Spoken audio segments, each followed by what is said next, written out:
Good afternoon, everyone. Thank you for being with me today.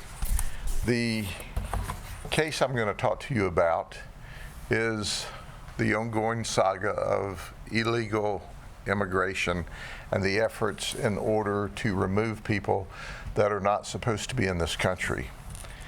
Let me introduce you to Denis Miranda. He's 21 years of age. Do you notice that he's standing there smiling along with our deputies? Well, let me tell you about Denis. He's from Nicaragua, and in 2021, he was stopped by Border Patrol as he was coming into this country. This was the Biden administration, so they gave him a court date and they released him. That's right, catch and release. And isn't it interesting that he came into this country in the area of Chula Vista, California? So in 2021, he's in this country illegally. He's caught and released as opposed to being taken into custody, and proceedings began at that time. Let's fast forward to July of 2024. He's arrested in Galveston, Texas for DUI. Apparently, he doesn't show up for court. Now, I don't know whether or not Galveston reported him to ICE when they arrested him for being in the country illegally or not. I can tell you in 2024, we always reported people to ICE that we came into contact with. In fact, we did a daily report of everybody we arrested so that they could interconnect it with their database. So I'm going to presuppose that happened in Galveston, Texas as well. But not only did they not hold him when he was arrested by the local authorities, he was released apparently on bond or promised to show up at court. Did he show up at court? No, he didn't show up at court. So Texas issued a warrant for his arrest. However, it is a no extradition warrant, which simply means if they get outside of the jurisdiction, whether that's the state or the county, then if you come in contact with this person, they will not take them into custody on those particular charges. So in 2024, he's arrested for DUI. He fails to show up. There's an outstanding warrant, and he disappears again. Now I want to bring you to Polk County, Florida. This morning, HSI detectives, investigators, special agents have a lead that he is at 1009 Buccaneer Drive in Lakeland. Now, I must tell you that Buccaneer Drive is a pretty rough area. So they send two agents by themselves to Buccaneer Drive because they have information that he's there, and now there's a warrant for deportation. So the agents set up, and sure enough, they see him get in a vehicle with two other people and leave. They follow him out to Reynolds Road, which is on the east side of Lakeland, and they perform a traffic stop. The truck pulls over. They determine Denis is in the passenger side of the truck. The female ICE agent or HSI agent is on that side of the truck. So the male ICE agent walks around from the driver's side to the passenger side, where they immediately inform him that they're going to take him into custody. And he tries to run. When he tries to run, then the male agent grabs him and goes to the ground with him. And a scuffle ensues. I'm told that the fight lasted about 5 minutes. Now, ladies and gentlemen, a 5-minute fight is a long time. During the fight, finally, the female ICE agent is able to spray with pepper spray, and Denis turns loose of the ICE agent, who he has successfully gotten on top of and is holding down. Then Denis Miranda jumps up and he runs into the woods. The HSI agents chase him into the woods until they lose sight of him, and ultimately some in the sheriff's office. We sent a legion of people. We send a helicopter, we send drones, we send canine, we send supervisors, we send deputies. So we're creating a walled off area in efforts to take this guy into jail who's now not only wanted on his deportation order, but now he's committed a battery on a federal agent. That is a third-degree felony, except he's illegal, which makes it a second-degree felony. It's serious. And now we know that our male agent has an injured shoulder. I don't know the extent of whether it's just dislocated, but he's injured and he has to be transported to the hospital. In the meantime, Denis Miranda goes up onto a loading dock and hides among some 55-gallon drums on the loading dock. An employee sees him hiding and asks him what he's doing there. And he asks for a glass of water. So the employee goes back in, locks the door, dials 911 and says, hey, I've seen the deputies out here. There's this really strange person on our loading dock, and we send resources there. He's fled again. We continue the pursuit. While we're setting up with our canines to deploy, he runs out toward the edge of the perimeter, and Lieutenant Katsoulis takes him into custody without any further problems.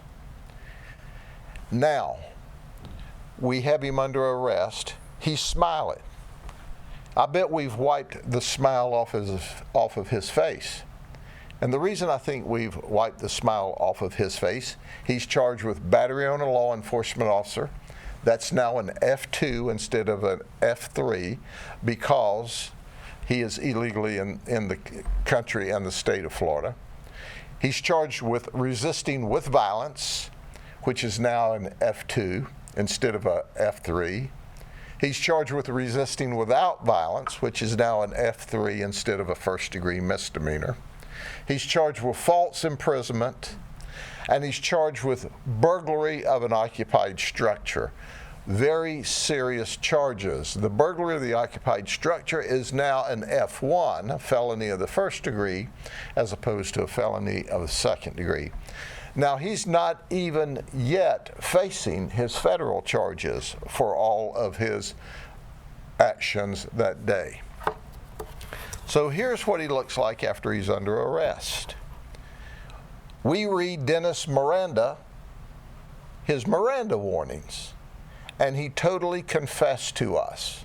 He told us he was here illegally, and he told us all about the fight and the resisting and trying to get away because he didn't want to be deported. The other two people in the vehicle were also here illegally as well. They were taken into federal custody and transported to either Tampa ICE or over to Pinellas County Jail, which is a federal lockup. But they sent two folks after three people who were here illegally, and obviously this guy wasn't going to go. The other two cooperated. They stayed in the vehicle. They did not resist. They did not run. They did not fight. This guy has a lot of charges that he's facing now. Once again, had this guy been dealt with correctly, he had been touched at least, I underscore, at least 2 other times when he came into this country illegally, and nothing was done. And now he's injured federal agents trying to do their job and take him into custody. Are there any questions? Sheriff, how does that make you feel, that he had other instances to be taken into custody before he came here? Well, it's a clear indication that the system, as I've said back for years, is broken. The federal immigration system is broken. Had they appropriately dealt with him instead of catch and release in 2021, none of this would have happened. None of it. But as we all know, people were allowed to violate the law and flow across this border illegally. And you see the end results. We have an injured federal agent. We had a great deal of resources that the local taxpayers had to pay for in order to take him into custody with a smile on his face. And now the state of Florida and the taxpayers of Polk County are going to have to pay to hire him a defense attorney, to try him. We're going to send him to state prison for a very long time, which is our hopes upon his conviction, not counting what the federal government may want to do with him before he's deported. So it's cost the taxpayers untold hundreds of thousands of dollars before all of this is over with, and it never should have happened in the first place. Let me ask, can you lay out a timeline of from the time they tried to arrest him on the warrant to when they contacted Polk County, and then from when Polk County was contacted to when he was taken into custody? How much time elapsed? Yeah, I don't have the timeline, but it was relatively quickly. Whenever they called us and called for assistance, then we immediately responded, and we responded with resources. And the first thing you do is set the perimeter, because you have to set a large perimeter, and then you start marching the perimeter in. What helped speed it along is when the employee of the business noticed this guy was, ostensibly in their business hiding, and notified us, which sped the process up. So I don't know the exact times, but we can get that to you. He was taken into custody rather quickly. Can you remember another instance in Polk County where an ICE or HSI agent has been allegedly assaulted by a subject? To my knowledge, this is the first time we've had an ICE agent injured in the line of duty, and he was significantly injured. He had to go to the hospital. And he's going to make a full recovery. But the reality of it is it shouldn't have happened. And the people need to know this in the community. There is this illusion that all of these folks that are here are just wanting to work and do good. Well, a percentage of them are. But a lot of them are here and they don't want to go back, and they'll do whatever they need to do, including resist arrest and fight with the federal agents. It's HSI. I think it was one of them may have been an ERO ICE agent, but they came from two different investigative teams from HSI. But they'll fight in order to keep from going back. Well, they're going to go back. It's whether they want to go back tired or bruised up, or both. But fortunately, when he encountered us, he didn't resist. He didn't give us any trouble at all. He was totally cooperative. We read his Miranda, and he confessed. I mean, yeah, 5 minutes seems like a long tussle. 5 minutes is a very long tussle. And I know that they did not summon us until after the tussle, after he ran, and they pursued him, and he was lost in the woods. That's when they notified us. So then it begs to ask the question, you've also spoken publicly about some of your frustrations with the federal government, for lack of a better word, poaching some of your folks, with huge bonuses, etc. How is that relationship now, especially since, you went public trying to get, some public awareness? Oh, our relationship is wonderful. I said at the time, and I'll repeat for you now, whenever they offered their hiring bonus, because they received the ability to hire a lot more ICE agents, which they needed, I had no problem with their hiring bonus. I had no problem with them recruiting. If they run ads on television, put up billboards, that was okay. What angered me was when the Washington decision makers decided that they would take data off of government forms that we submitted to them so that we could be trained to help them, and then emailed our deputies directly. That was low rent and unprofessional. I said it then and I say it now. Christy Nome needs to get a grip on that. We're her best ally. We are her force multiplier. And then she's here poking us in the eyes, and she knows better than that. And she gets the credit for it or the blame for it because they work for her. Now, let me flip the coin here.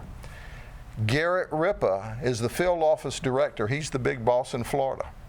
And all the ICE supervisors here, and CBP chief, Denis, all of them are tremendous. We enjoy working with them. We're hand in glove with them.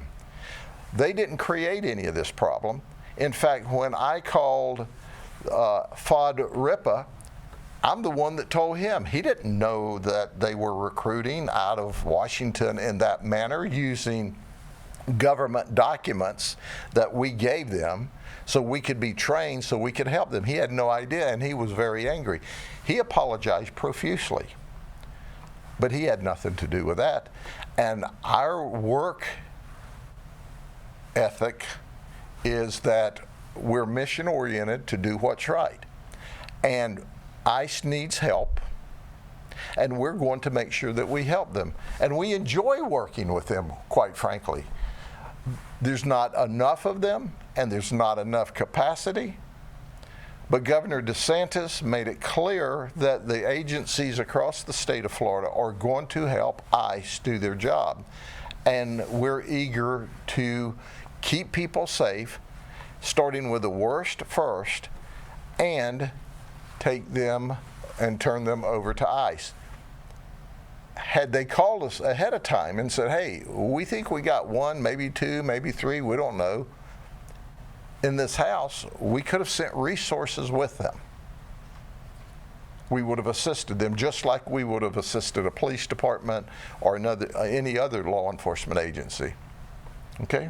Can you describe the distance that he ran through the woods until he got to that business? Do you know, I don't know how far it is, but I think it was right, I'm familiar with the area. I believe it was across the street, so what I believe he did was ran across the road into the woods, and then he circled back and got onto the loading dock at the business, and that's where he was discovered. Then he broke and ran again.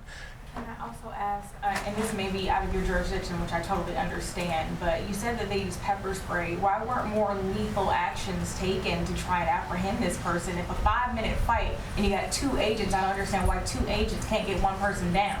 Well, they've got 2 other people to worry with at the same time. So it's not like you can just focus on this one person. You also have to be concerned about the others breaking out on you at the same time. So they absolutely had their hands full. And they did a remarkable job. They stayed in the fight, and even with a dislocated shoulder or a broken shoulder or significant injuries, he still stayed in the fight and chased the man down while they were calling for help.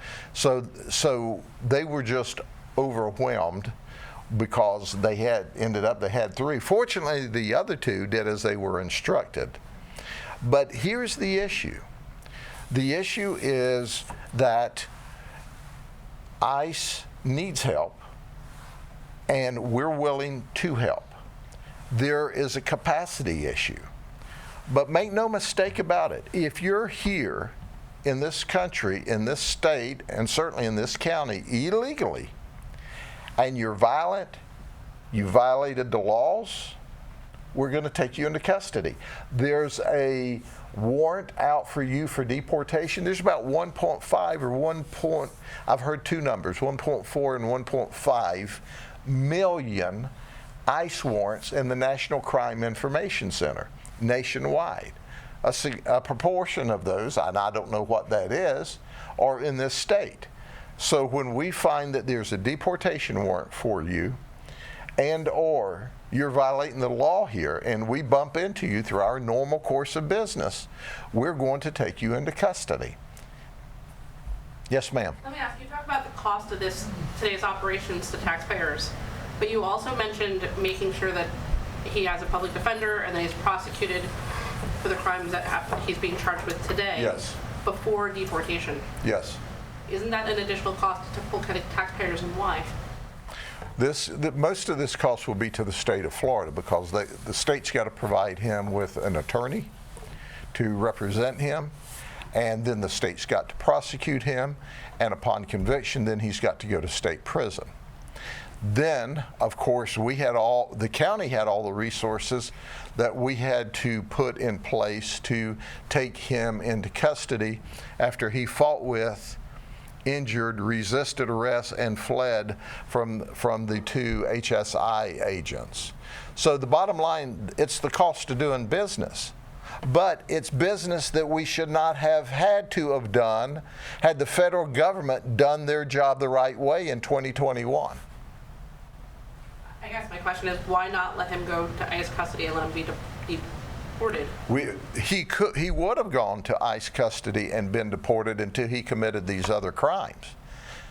Now, he's going to go to state prison once we convict him. And then when he gets out of state prison for his transgressions, then he'll be deported. But the bottom line is, when you lay your hands on a federal or local law enforcement officer, when you resist arrest, when you commit felonious battery, when you break into an occupied structure, that's serious felonies.